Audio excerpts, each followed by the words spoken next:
Reference আমরা সেপ্টেম্বরের second উইকে ঢুকছি। তো সেকেন্ড উইক ভাইটাল উইক আমার দেখে মনে হচ্ছে বাজারের স্ট্রাকচার থেকে। তো সেকেন্ড উইক ডিসাইড করে বাজার সেপ্টেম্বরে কতটা ভালো থাকবে। তো লাস্ট আমাদের আপডেট ছিল যে আমরা প্রাইস এই 24,300-350 এই জোনটা ব্রেক করছে। তো আমরা নতুন করে নিচে যাব না, যা যাব উপরে যাব, উপরে গিয়ে পরে আবার উপরে ওঠার চেষ্টা করব, এই সিচুয়েশন থাকবে।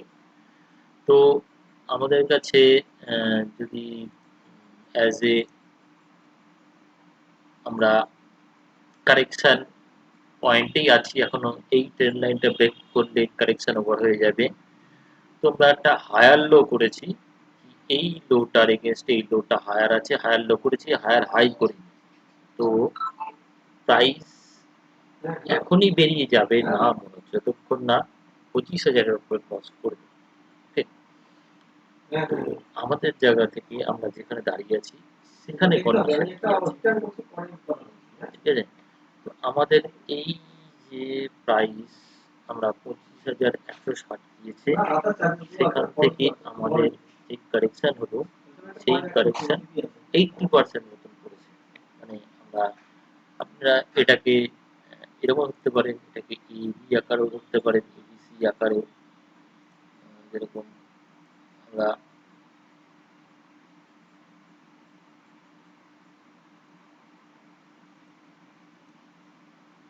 এটাকে এ ধরি, বি ধরি, দেন সি। সি আমাদের 25,000 থেকে 25,200 এতদিন ম্যাক্সিমাম যেতে পারে।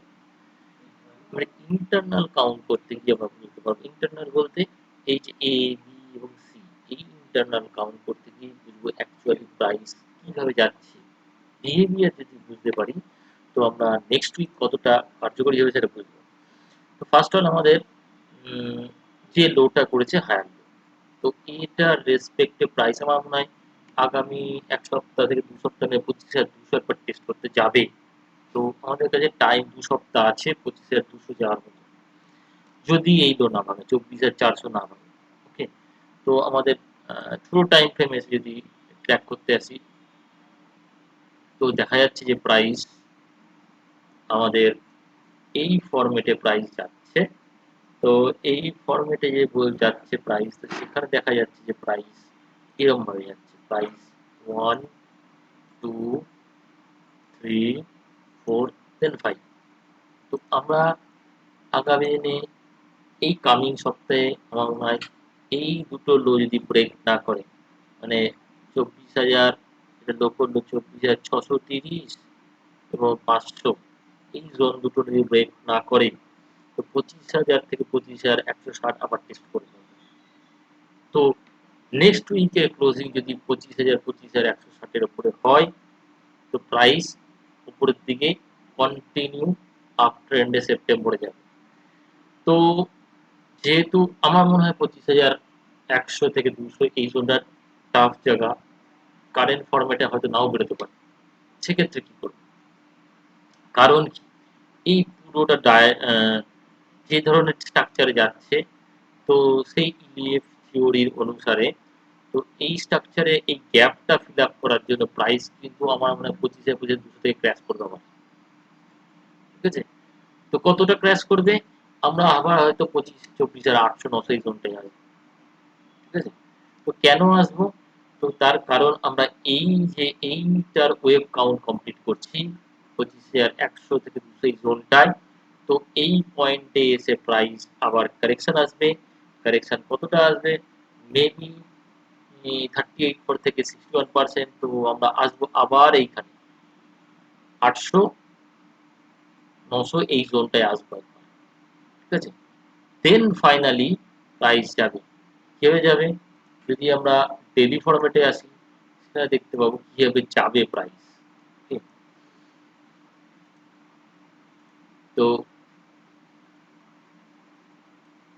আমাদের ডেলি ফরম্যাটে আছে এরকম প্রাইস দেখা যাচ্ছে, প্রাইস স্ট্রাকচারালি যেটা করছে আমার মনে হয় সেপ্টেম্বরের জন্য এই মুভটা ওয়ান মুভ করেছে, এই মুভটা 2 3 এর আশেপাশে করবে, ঠিক আছে, 3 এরকম জায়গায় করবে, দেন আসবে আবার 25,000 এর আশেপাশে আসবে, দেন ফিফ।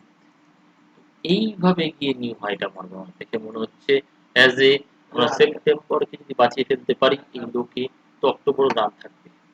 ওকে, তো এই গেল আমাদের নিফটির অ্যানালিসিস।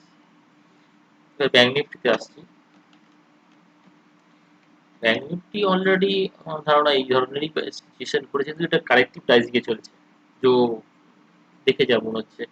তো কারেক্টিভ রাইজিং কি, আমরা 38% কারেকশন করেছি। তো প্রাইস এই পয়েন্ট থেকে এই point W X Y double X Z, তো কারেকশন পার্টেতেই আছে। তো প্রাইস যতক্ষণ না আমাদের 55,000-এর উপরে যাচ্ছে, তো ইম্পালস স্টার্ট হবে না। আর এই ট্রেন লাইনটা থেকে যতক্ষণ না বেরোবে, 50,200-300 এই জোনটা থেকে না বেরোবে, ততক্ষণ আমরা ইম্পালস স্টার্ট করব। কারেক্টিভ রাইজিং যাচ্ছে এটা বলা যায়। কি হবে, তো আমরা ভিতরে গিয়ে ইন্টারনাল কাউন্ট করতে আসি যদি, তো আমরা এই পয়েন্টটাকে, যে এখানে লো করেছে, এই পয়েন্ট এরিয়াটাকে আমরা অ্যাকচুয়ালি এই পয়েন্টটাকে এ থেকে বি থেকে সি বলবো।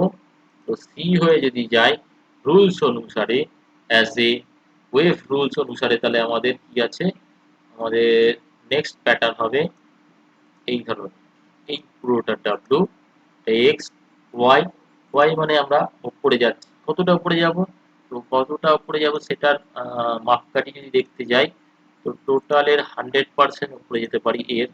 তো আমরা 54,400 পর্যন্ত যেতে পারি। আজকে কোথায় দাঁড়িয়ে 54,000, সরি 54,100 দাঁড়িয়ে আছি। তো কামিং ডেতে মিনিমাম 54,500, যদি 54,500-র উপরে দাঁড়াতে প্রাইস, তাহলে প্রাইস কিন্তু এক্সটেন্ড করে প্রাইস যাবে 55,000-এর কাছাকাছি। তো দেখার আছে যে প্রাইস এই ফরম্যাটের যদি জায়গা থেকে যদি হয়, প্রাইস আমাদের 54,500 ক্রস করলেই 55,000 যাবে কামিং উইকে, যদি এই দুটো লো না ব্রেক করে। এই পয়েন্ট দুটো লো যদি ব্রেক করে, তাহলে as a trend continuation down ট্রেন্ডে আবার যাবে। আদারওয়াইজ যদি দুটো লো ব্রেক না করে, প্রাইস কন্টিনিউ করে যাবে। ওকে, থ্যাংক ইউ, ভালো থাকবেন, সাবধানে।